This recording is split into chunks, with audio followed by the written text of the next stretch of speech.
Fala aí pessoal, tudo bem? Sejam bem-vindos a mais um vídeo. Hoje eu vou fazer a continuação de um vídeo anterior que eu trouxe para vocês aqui no canal, onde eu mostrei a diferença de uma placa-mãe com dissipador no VRM e ela sem o dissipador no VRM.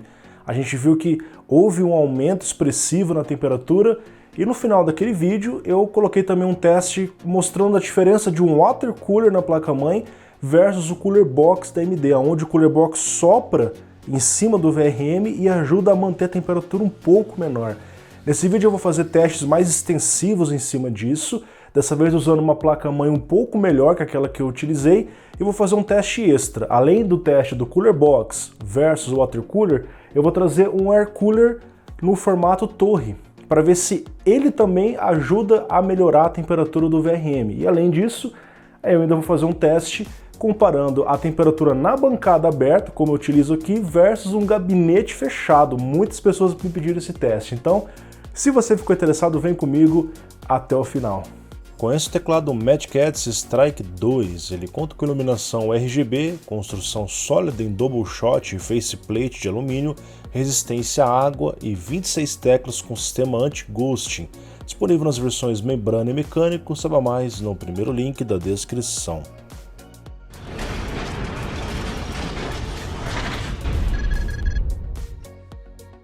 Então pessoal, o teste vai ser feito aqui com a placa-mãe Aorus X570 Elite da Gigabyte. É uma placa um pouco melhor em relação àquela que eu trouxe para vocês, ela custa uns R$ 1.300. Tem um VRM de 12 mais 2 fases, então vai ser interessante para a gente ver como uma placa com VRM com mais fases se comporta nessa questão. O Air Cooler soprando, aí depois eu vou colocar o Water Cooler, eu acredito que não vai esquentar tanto, porque tem para onde dividir a carga, né? Aquela outra placa que a gente trouxe da Asus, que é uma placa mais básica, ela tem apenas 4 fases no V-Core. Isso deixa ela numa situação mais delicada. Então a temperatura ambiente está aqui 1 grau acima do último teste, né? Praticamente no empate técnico. Aqui está o cooler que eu vou utilizar, tanto o Water Cooler quanto o Air Cooler. E agora aqui estamos vendo o Ryzen 7 2700X, rodando no mesmo V-Core, 1.27, temperatura do MOSFET real 56 graus. Essa placa tem um sensor lá no MOSFET. Com a câmera térmica, a imagem fica um pouco lenta, é assim mesmo, tá? Porque a minha câmera não é boa para filmar. Nós vemos que ali ao redor do VRM nós vemos uma temperatura de até 60 graus, em cima do dissipador por volta dos 55, 45, então você vê que está relativamente parecido com a temperatura do MOSFET em si, né? Isso mostra que tanto a câmera térmica é precisa quanto a própria placa, ok? Vamos agora para o próximo teste usando o Water Cooler. Então agora fazendo um teste aqui com o Water Cooler, e assim como eu expliquei no último vídeo, quando a gente usa um Water Cooler, por ele ser um sistema completamente fechado, não há nenhum tipo de ventilação aqui no VRM, então a tendência é que o MOSFET, o VRM, os componentes fiquem um pouquinho mais quentes, o que obviamente vai variar de placa para placa. Aquela placa da ASUS, como eu mostrei no último vídeo, tem apenas 4 fases, então ela se prejudicou mais.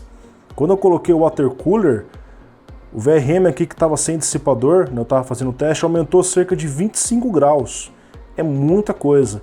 Então estava o VRM aqui em 55 graus com o Air Cooler. Vamos ver como é que ficou com o Water Cooler, ó, temperatura ambiente muito próxima, ali 30,7, né? E aumentou 4 graus. O VRM está apontando aqui que está em 60 graus. Ryzen 7, rodando aqui no mesmo V-Core, certo? Então isso aqui é muito interessante. Por mais que nós tenhamos essas fãs aqui, elas estão puxando, elas não estão empurrando nenhum tipo de vento aqui, porque o Water Cooler ele vai expulsar o calor para fora do seu gabinete. Essa é a forma como ele é feito, ok? E agora aqui com a câmera térmica, para a gente poder confirmar, né? Vocês estão vendo aí, ó, a temperatura no indutor por volta de 70 graus, eles ficam meio quentes mesmo. Esse ruído é das fãs ali, tá? Não se preocupe com isso. Em cima no dissipador, 59, 58 graus... 60 graus, que é mais ou menos a mesma temperatura que está sendo apontada via software. Vamos então para o nosso próximo teste com a placa sem o dissipador, usando aqui o mesmo CPU, Ryzen 7 2700X e o Water Cooler, ou seja, a pior situação. quando você não tem nenhuma ventilação e não tem dissipador também. Embora uma placa X570 normalmente tenha dissipador, mas só por curiosidade mesmo, né? Temperatura ambiente a mesma, 30,8. Usando aqui o 2700X, mesmo V-Core, rodando aqui por quase 15 minutos. E olha a temperatura do VRM, 73 graus, aumentou aí cerca de 13 graus em relação ao teste com o dissipador, ou seja, nós tivemos o teste com o Air Cooler padrão, o Cooler Box, ficou na casa dos 56, ele ajuda o VRM porque a fan está soprando para baixo, ó.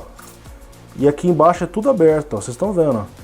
Então acaba pegando ventilação no PCB. Não apenas esse cooler do 2700X, mas os outros coolers são assim também, cara, ó. Esse aqui é o cooler Reef Sparrow, que é um pouquinho maior, daqueles básicos, né? E também aberto. Esse aqui é o Reef Stealth, olha só, mesma coisa, sopra para baixo, ele é aberto, tá? Então tudo isso favorece a ventilação. Quando a gente usa um water cooler, a situação fica um pouquinho mais delicada, mas no nosso caso aqui, cara, sinceramente, nem é um problema, né? Afinal, a gente tá com uma placa que tem muitas fases e usando bons componentes, então a temperatura ainda tá bem ok. Mostrando agora aqui com a câmera térmica, vocês veem que tem uma temperatura próxima ao que o sensor está mostrando, até um pouquinho maior, ó, 79, mas aí mostra ali, ó, 71, 73, 74, então você vê que o sensor está bem alinhado com a câmera térmica, né? Estou usando aqui o Air Cooler Master Air MA410P, eu iria usar o Sigmatech, só que ele não tem suporte para M4, estamos vendo o teste rodando aí, ó. Mais uma temperatura ambiente, e aqui está o cooler, certo? Formato torre, ou seja, vertical, aonde o fluxo de ar vem para fora, vem lateralmente, e quando você está usando um gabinete ele já sai ali. Será que vai fazer alguma diferença em relação ao water cooler, que não tinha nenhum tipo de ventilação nessa área? Vamos dar uma olhada ali no teste. Olha lá. Eu custei acreditar, cara. Estou usando aqui o 2700X, eu deixei até mais tempo rolando, ó. Tá 22 minutos. Olha a temperatura do VRM, cara. 69 graus, pois é. Baixou 4 graus em relação ao teste com water cooler sem nenhuma ventilação. E eu tenho uma hipótese. A minha hipótese é que essa barreira de plástico aqui, ó, acabou segurando uma parte do vento. E isso acabou, sei lá, de alguma forma chegando ali na parte de baixo, no VRM, nos componentes. Porque nós estamos na mesma temperatura ambiente, usando o mesmo processador, só mudamos o cooler e o VRM está um pouquinho mais frio. Muito legal, cara. Vendo aqui com a câmera térmica, nós vemos uma temperatura um pouquinho maior em relação ao que o software mostra, né? 74, 75 graus. E aí fica essa dupla confirmação, né? Parece que houve alguma diferença, segundo o sensor via software, de alguns graus a menos por conta de ter algum tipo de ventilação na placa-mãe. Chegamos enfim ao último teste, né? Já faz umas 5 horas que eu estou aqui produzindo esse vídeo. Estou agora com o gabinete MB500 da Cooler Master. Tem até um review aqui no canal. Ele tem um vidro lateral, aqui em cima tem essa saída e na parte da frente tem esse painel com esses furinhos em mesh, com duas fãs que estão proporcionando um bom airflow ali na parte interna. Vocês vão observar que a temperatura ambiente ainda está a mesma, porém a temperatura interna do gabinete, que é essa segunda marcação ali, ó, o sensor ali, ó, 35,1, ou seja, está aproximadamente 5 graus mais quente dentro do gabinete, isso porque é um local que está fechado, enclausurado. Eu estou aqui com o Cooler Box do 2700X e com o dissipador. E aí, o que vocês acham? Ficou mais quente, mais frio o VRM? Vamos dar uma olhadinha aqui. Rodando então aqui o Blender Classroom com 2700X, aproximadamente 13 minutos. Olha o VRM, pessoal. 56 graus. Pois é, a mesma temperatura que tinha ficado na bancada aberta. E vocês se perguntariam aí, por que isso aconteceu? A temperatura ambiente, que ambiente agora é de dentro do gabinete, né? Não importa mais a nossa. A de 35 graus lá dentro não está prejudicando ele? Sim, está prejudicando, só que está havendo meio que uma equalização.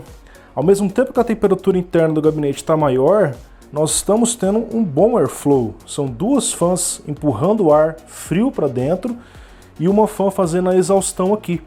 Ou seja, acaba que, mesmo que está um pouquinho mais quente aqui dentro, fica parecido com o teste de bancada. Olha só que interessante, cara. Aposto que muitos de vocês não imaginavam que isso iria acontecer, né? É claro, se você pega um gabinete daqueles, os modernos de hoje, né, onde a gente tem aqui uma frente toda em vidro, gabinete totalmente fechado, aí é uma coisa meio ruim, porque você não vai ter um airflow decente dentro do seu gabinete. Normalmente, estamos aqui com uma placa-mãe que tem muita margem para isso, 56 graus não é um problema para a gente. Eu poderia desligar as fãs aqui que não teria problema nenhum, mas para quem usa uma placa mais simples, é interessante você proporcionar um bom airflow, né? Bom, pessoal, chegamos ao final de mais um vídeo. Espero que esses experimentos tenham ajudado a esclarecer as coisas para quem estava com dúvida. Eu vou mostrar agora um gráfico com os resultados centralizados para que vocês compreendam melhor. O primeiro teste, que foi com o Cooler Box, usando o dissipador original da placa-mãe Aorus X570 Elite, a temperatura do VRM medida via software pelo sensor da placa, 56 graus. Quando nós colocamos um water cooler, 60 graus, subiu um pouquinho. Quando nós tiramos o dissipador, a temperatura subiu cerca de 13 graus em relação ao teste do water cooler. Quando nós colocamos, ao invés do water cooler e do air cooler padrão da AMD, colocamos um air cooler no formato torre, a temperatura diminuiu um pouquinho em relação ao teste do water cooler. Olha só que interessante. E quando nós voltamos ao teste inicial, com o Cooler Box e com o dissipador, só que dentro de um gabinete, a temperatura foi exatamente a mesma do teste de bancada. E com isso nós aprendemos algumas coisas com esse vídeo, não é mesmo? O primeiro é que a AMD, assim como a Intel, fabrica um Cooler Box de forma a ajudar a temperatura do VRM a se manter melhor. Isso porque normalmente as pessoas pegam as plaquinhas mais básicas e colocam o Cooler Box e mantém aquele cooler ali por 1, 2, 3, 5 anos, se possível. Então aquele cooler ajuda a manter a temperatura do CPU razoável, mas também do próprio VRM. O segundo ponto que nós aprendemos é que mesmo um cooler no formato torre, que está não soprando para baixo em cima do VRM, mas para a lateral, acaba de uma certa forma ajudando a manter uma temperatura melhor em relação ao teste com o water cooler. Isso porque ele está movimentando o ar de um lado, puxando, de outro, soprando. Então essa movimentação acaba de alguma forma aliviando o calor que está sendo gerado naquela região. Isso foi um ponto bem interessante.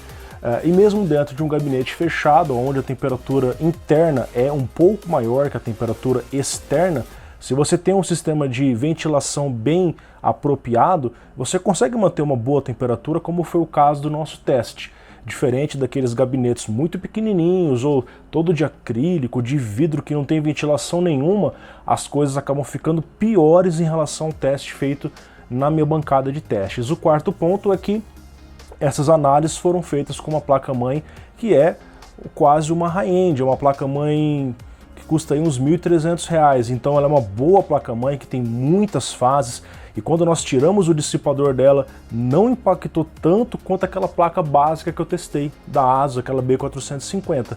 Então, todas essas coisas, eu vou usar um water cooler, vou colocar dentro do gabinete, um water cooler sem dissipador, o impacto é menor, porque o VRM aguenta mais a temperatura, tem mais fases para dividir a carga. Se você pega uma placa básica, os efeitos vão ser um pouco mais agressivos, conforme nós vimos no último vídeo, aonde ao tirar o cooler padrão da AMD sem o dissipador, estava na casa ali dos 100 graus, quando a gente colocou o water cooler subiu para 130 graus, subiu muito, porque o VRM é muito compacto, não tem aonde espalhar todo aquele calor, e acabou acontecendo aquele problema. E o quinto ponto, pessoal, é que existem muitas variáveis, porque depende da temperatura ambiente do cara, da placa-mãe que o cara está usando, do CPU que ele está usando, porque tem CPU que exige pouco do VRM, tem CPU que exige muito do VRM. Então, como são muitas variáveis, o ideal é a gente tentar manter um padrão para poder resolver os problemas, os eventuais problemas. Qual que é esse padrão? Usar uma placa-mãe que tenha dissipador. Ter dissipador sempre vai ser melhor do que não ter um dissipador. E o segundo ponto, no caso dos gabinetes, ter um gabinete com um airflow, né, uma ventilação interna minimamente razoável, para que ali dentro não fique completamente parado, sem ventilação nenhuma. O ar acaba ficando saturado, porque o ar quente entra e depois o próprio ar quente entra de novo no ciclo de refrigeração quando você não tem nenhum tipo de circulação de ar ali dentro, ok? Então, novamente, na minha opinião, é bom optar por uma placa que tem um dissipador, e quando você vai usar dentro do gabinete, que é a situação normal de uso, opte por gabinetes que tenham uma ventilação minimamente adequada. Pessoal, eu espero que esse vídeo tenha ajudado alguém. Um grande abraço e até mais. Tchau.